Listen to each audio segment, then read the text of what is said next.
Seriously low diesel supply threatens to worsen inflation. Again, policy, policy, policy. This is what the policies get you. This is what Joe Biden policies get you. We're low on diesel, and we know that diesel runs the world, runs the country. We need this energy because of diesel. This is how we get food to the shelves, and without this diesel, the price of the cost of getting food to the shelves is going to go up. And all of this, again, is because of the Democrat Party and their anti energy policies. But before we get started, go ahead and hit that like button, share this out so we can get this information out there. Subscribe if you're not already a subscriber. Hit that alarm bell so you know when I'm putting out new stuff. When you hit that alarm bell, you can change it from personal to all. That way you get all the notifications for when I'm putting out stuff because I put it out sporadically throughout the day. Also, check out my link tree in the description. There's a link to my Patreon where I talk about things I can't talk about here. And there's also a link to my Instagram where I put out news also throughout the day that'll keep you informed. All right, let's talk about this news. A seriously low U.S. and global diesel supply is likely to drive up fuel costs and worsen inflation, raising concerns as the cold weather months approach. The national number for distillates are pretty tight, said Patrick DeHaan, head of petroleum analysis at Gas Buddy. Quote, it's uncomfortable. That doesn't mean that you're going to see widespread outages, but if we get a bout of cold weather, things could be challenging. Well, we are already seen another.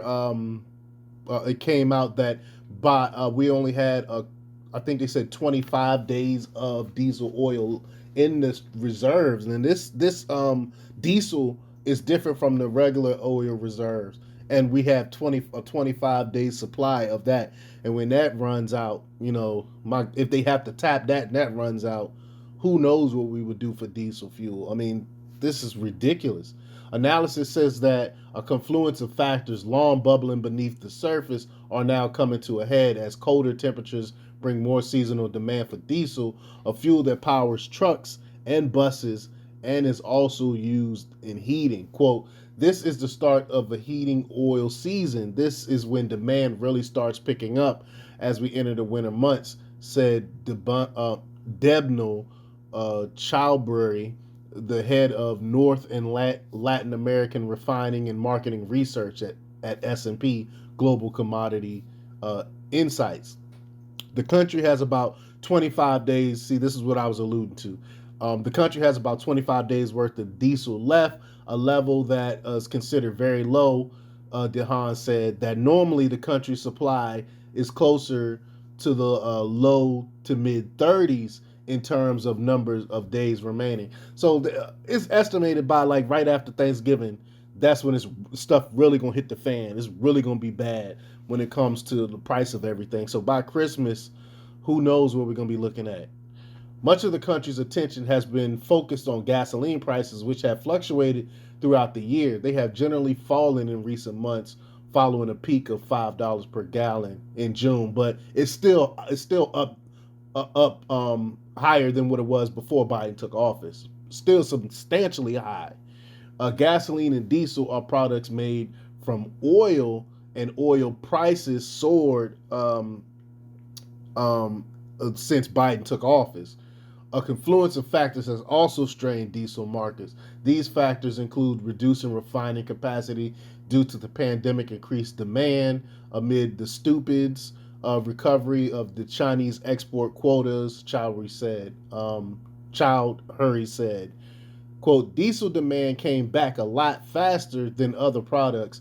There are refineries that shut down across the globe, so the ability to supply was hindered, he said. And then finally, China, which is a larger diesel exporter, wasn't able to export.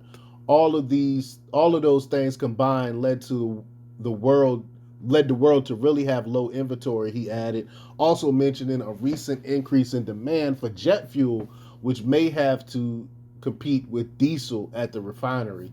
He added that the response to Russia's invasion of Ukraine has also played a role in rerouting trade of the fuel as many European countries avoid Russian products, creating market inefficiencies. It's just ridiculous. They caused this. The West caused this crisis that we're in right now. In addition to the long-term refinery closures, Dehan also highlighted some recent outages in the Midwest. Quote, the refinery fire in Northwest Indiana and now the shutdown of BP's Toledo refinery. Those are refineries that produce a lot of diesel fuel because they process a lot of heavy Canadian oil, so that is not helping the situation at all, he said.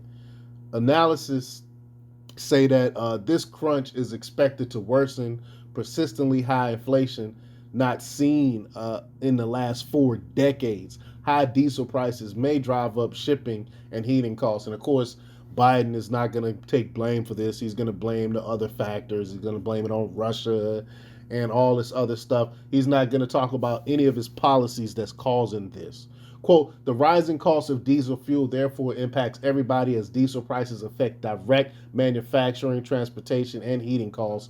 As diesel prices rise, so do the costs of goods, which in general are passed onto consumers, said Suzanne Danforth, an analyst with Wood Mackenzie, in a written statement to The Hill.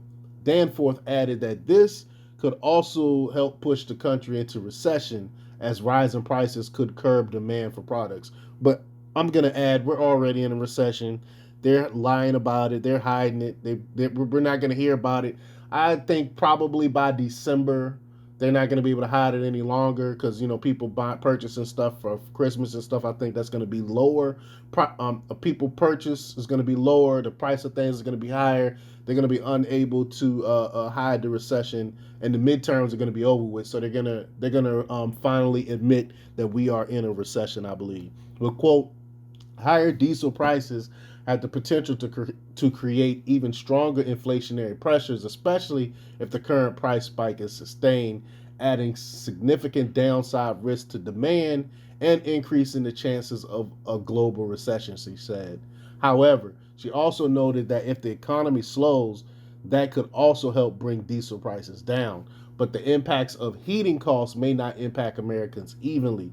Heating oil is most commonly used in the Northeast, and that region may be hit hardest by large utility bills. The Biden administration, for its part, has sought to put pressure on industry to increase the supply of diesel. You can't increase the supply of diesel if you are shutting down these refineries, if you're shutting down them pulling up the oil, you're not giving the leases for the diesel, for the oil. You're not. I think I forgot the exact number, but the amount of leases that the government, that his administration is given, is way less than what Trump leased under his administration. And this is the result of it. We're living in the result of his policies. But in a recent interview with Bloomberg, National Economic Council Director Brian Deese called the inventory levels unacceptably low and called on industry to build up its inventory. Again, how can you build the inventory if you don't have the leases to go on the land to build up the inventory? But Energy Secretary Jennifer Granholm called on industry to cut back on its exports of refined products, which include diesel and gasoline, in recent weeks, arguing that the supply is needed stateside. And I would agree with that. What took you so long to tell them to stop the exports? What took you so long to do that? You keep giving China our oil and then wondering why we're so low on it. The industry, however, has pushed back, arguing that exports are important for maintaining global supplies, especially amid disruptions caused by the conflict in Ukraine.